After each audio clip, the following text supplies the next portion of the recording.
আজকে সকাল থেকেই টুকটাক বৃষ্টি পড়ছে। এই রকম দিনে কাজ করতে ইচ্ছাই করে না, কিন্তু সংসারের কাজ তো থেমে থাকে না। তাই আজ একটু বুদ্ধি খাটিয়ে কিভাবে কম সময়ে সব কাজ গুছিয়ে নিই সেটাই শেয়ার করব। বৃষ্টির দিনে আমি সব সবজিগুলো আগে থেকেই কেটে রেখেছিলাম, কেবল আছে শুধু শাকটা বাছতে। তাতে বারবার ভিজে রান্নাঘরে আসা যাওয়া করতে হয় না, আর কাজও অনেক তাড়াতাড়ি হয়ে যায়। আর আজকে পুরো ঘর না গুছিয়ে শুধু দরকারি জায়গাগুলো ক্লিন করব, কারণ বৃষ্টির দিনে বেশি পরিশ্রম না করে স্মার্টভাবে কাজ করাই ভালো। এই সময় জামা কাপড় শুকানোটা সব থেকে বড় সমস্যা, তাই আমি আগে থেকে স্ট্যান্ডে সাজিয়ে রেখে দিয়েছিলাম তো কোন জামা কাপড়গুলো শুকোতে দিতে হবে। আসলে কি বলতো, সকাল টাইমটাই একটু হালকা বৃষ্টি পড়ছিল, তারপরে মাঝখানে দেখলাম আবার কিন্তু রোদ করেছিল। তো সেই সময়েই কিন্তু জামা কাপড়গুলো রোদে দেব। যখনই রোদ করছে তখনই কিন্তু জামা কাপড়গুলো রোদে দিতে যাচ্ছি। এই রকমটাই হচ্ছে। তো কতদিন আবার এরকম হবে সেটা তো জানি না, হঠাৎ করেই শুরু হয়ে গেছে। মাঝখানে তো খুব গরম পড়ে গিয়েছিল, তো এরকমটা যে হঠাৎ করে মাঝখানে আবার ঠান্ডা লাগবে, মানে বৃষ্টির জন্যই ওয়েদারটা এত ঠান্ডা ঠান্ডা লাগছে না, আবার কিন্তু নতুন করে সমস্ত শীতের পোশাক বের করতে হচ্ছে। তো যাই হোক, আজকে আমি ঠিক করেছি সংসারের সমস্ত কাজগুলো একটু প্ল্যান করে গুছিয়ে করব। তো প্রতিদিনই তো কাজ করি, কিন্তু আজকে একটু অন্যভাবে একটু বেশি মন দিয়েই করার চেষ্টা করব। আসলে কি বলতো, আমি মনে করি যে কোনো কাজ যদি প্ল্যান করে করা যায় তাহলে সেই কাজটা অনেক সহজ হয়ে যায় আর সময়ও কম লাগে। তাই আজকে আগে থেকে ঠিক করে নিচ্ছি কোনটা আগে করব কোনটা পরে। তো দেখতেই পাচ্ছ, আমি কিন্তু রান্নার কাজটাও শুরু করে দিয়েছি, কারণ কি বলতো, সকাল সকাল রান্নাবান্নাটা কমপ্লিট করে নিলে তারপরে কিন্তু বৃষ্টির দিনে অতটাও অসুবিধা হয় না। আর প্রত্যেকটা জিনিস ঠিক জায়গায় রেখে ধীরে সুস্থে, কারণ তাড়াহুড়ো করলে কাজ ঠিক মতো হয় না। আসলে একটা জিনিস আমি সবসময়ই বিশ্বাস করি, যখন আমরা মন দিয়ে কোনো কাজ করি তখন সেই কাজটা আলাদা একটু সুন্দর হয়ে ওঠে। শুধু শেষ করাই না, কাজটার মধ্যে একটা ভালো লাগা থাকে। তো সেই কারণেই আজকে কিন্তু আমার মধ্যে একদম ফুল এনার্জি কাজ করছে। মনে হচ্ছে আজকে আমাকে যে কোনো কাজ দিলেই আমি করে ফেলতে পারবো, এমনই একটা পজিটিভ এনার্জি আছে আজকে আমার মধ্যে।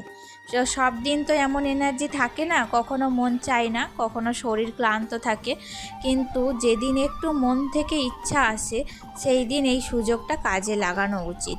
কারণ কি বলতো, দেখতেই পাচ্ছ সব কাজগুলো কত সুন্দরভাবে গুছিয়ে হয়ে যাচ্ছে। আসলে কাজটা কঠিন না, আমাদের মনটাই আসল। মন দিয়ে করলে সব কাজই সুন্দর হয়।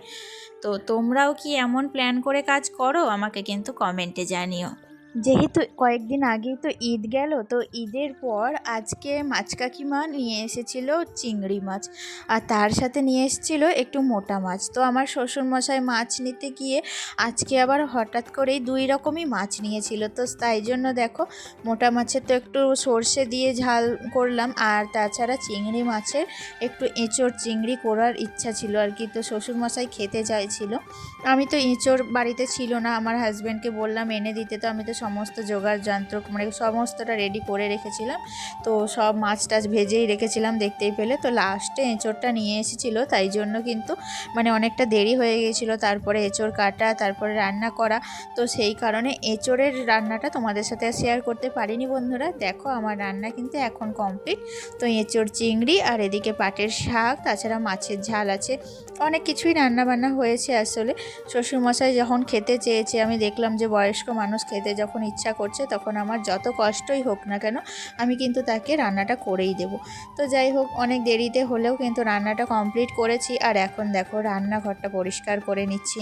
এটা কিন্তু আমার প্রত্যেক দিনের অভ্যেস, যতই মেঘ পড়ুক বৃষ্টি পড়ুক, কিন্তু আমি আমার ঘর দুয়ার কিন্তু সবসময় পরিষ্কার পরিচ্ছন্ন করে রাখি, তাতে আমার যতই সময় লাগুক। কারণ আমি কি বলতো, সময় নিয়ে কাজগুলো করলে একটু পরিষ্কার হয়, কিন্তু সব দিন তো সমান যায় না। ধরো এক এক দিন একটু তাড়াহুড়োর মধ্যেই কাজগুলো কমপ্লিট করতে হয়, তবুও কিন্তু কাজগুলো আমি প্রত্যেক দিনই করি। তো এটা কিন্তু আমার একটা অভ্যাস। আর এই কয়েকদিন থেকে আমার মাথার মধ্যে ঘুরপাক খাচ্ছে শুধু, যে আমার বেডরুমটাকে একটু নতুন করে সাজাবো, আমার ওপরের বারান্দাটাকে না একটু আর্টিফিশিয়াল প্ল্যান্ট দিয়ে সাজাবো। তো আর্টিফিশিয়াল প্ল্যান্টগুলো না আমি অনলাইনে দেখছিলাম, তো ভীষণ সুন্দর লাগছে জানো তো। অন্যান্যদের ব্লগগুলো যখন দেখি, প্রায় রুমগুলো না আর্টিফিশিয়াল প্ল্যান্ট দিয়ে ওদের সাজানো থাকে, দেখতে কিন্তু ভীষণ সুন্দর লাগে। আসলে ঘরের মধ্যে একটা প্রকৃতির পরিবেশ থাকে, তাই না?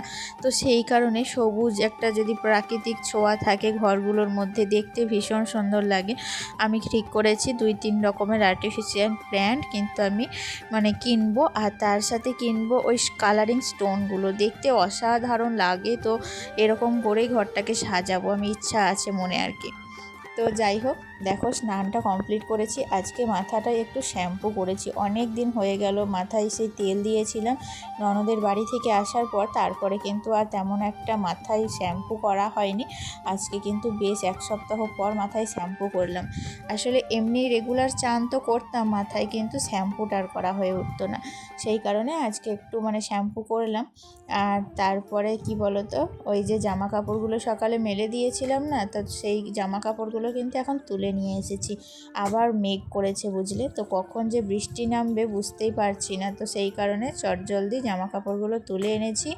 এখন কিন্তু প্রত্যেকটা জামা কাপড় ভাঁজ করে পরিপাটি করে আমি আলনাতে গুছিয়ে রাখবো। জামা কাপড় ভাঁজ করা কিন্তু একটা খুবই ধৈর্যের কাজ এবং খুবই কঠিন কাজ। আর দেখবে যে কোনো কঠিন কাজ যদি মন দিয়ে না করা হয়, তাহলে কিন্তু সেই কাজটা কখনোই সাকসেসফুল হয় না, কিংবা কখনোই পরিপাটি বা সুন্দর হয় না। তাই দেখো, আমি যখনই জামা কাপড় ভাঁজ করছিলাম, মনে মনে কিন্তু ভাবছিলাম যে প্রচণ্ড কনসেন্ট্রেট দিয়ে আমি কিন্তু কাজটা কমপ্লিট করব। তো আমার আবার কি বলো তো, প্রত্যেকটা জামা কাপড় যদি সঠিকভাবে ভাঁজ না হয় না, তাহলে কেমন মনটা খুঁতখুত করে।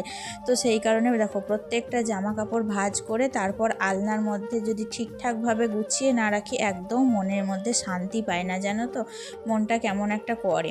তো প্রত্যেকটা জামা কাপড় আলনার মধ্যে গুছিয়ে রাখলে তবেই যেন আমার শান্তি হয়।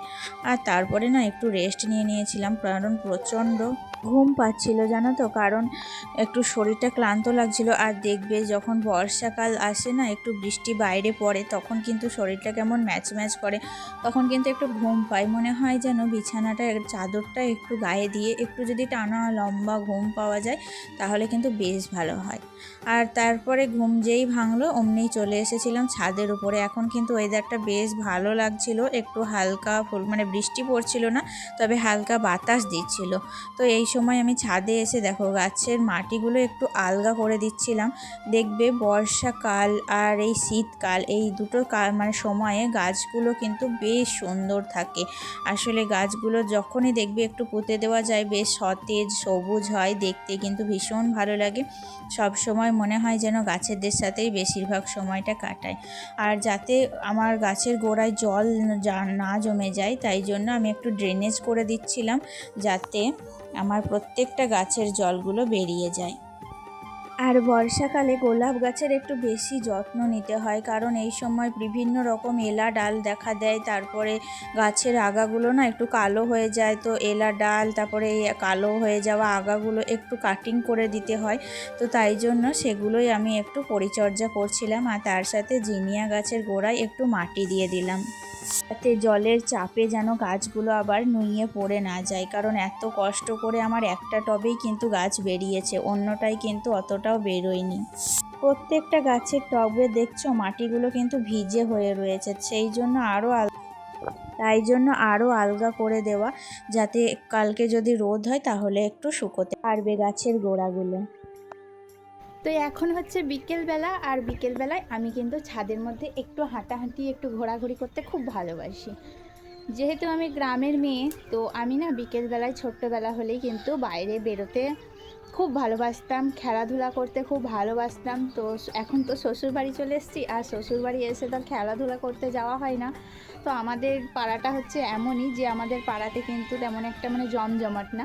তো বিকেল টাইমটা আমি না ছাদে একটু ঘুরতে একটু হাঁটতে খুব ভালোবাসি। আর আমার এই যে ছোট্ট ছোট্ট গাছ বন্ধুদের সাথে কিন্তু আমি খেলতে খুব ভালোবাসি।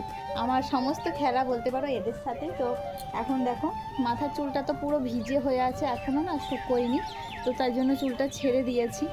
তো এখন একটু বিকেলবেলা এদের সাথেই সময় কাটাবো, তারপর কিন্তু নিচে যাব। আর ছেলে নাই, ছেলে গিয়েছে ওর বাবার সাথে একটু বাইরে, তো সেই সুযোগেই আমি কিন্তু এখন ছাদে এসেছি একটু ঘুরতে। তারপর নিচে চলে এসেছিলাম, তারপর বাবুকে নিয়ে একটু পড়তে বসিয়েছিলাম, কারণ ওর স্কুল কিন্তু শুরুই হয়ে গিয়েছে, তো সেই জন্য একটু পড়ার চাপ আছে। তো চলো বন্ধুরা, তাহলে প্রতিদিনের মতোই আজকের ভিডিওটা তাহলে কেমন লাগলো তোমাদের আমাকে অবশ্যই কিন্তু কমেন্ট করবে। হ্যাঁ, তো তোমাদের কমেন্টের অপেক্ষায় কিন্তু আমি থাকলাম। তোমাদের কমেন্ট না পেলে কিন্তু আমার একদমই ভালো লাগে না, তো অবশ্যই আমাকে কমেন্ট করবে, ভালো লাগলে লাইক করবে। আজকে তাহলে আসি, আজ এই পর্যন্তই, দেখা হচ্ছে নেক্সট ব্লগে। টাটা।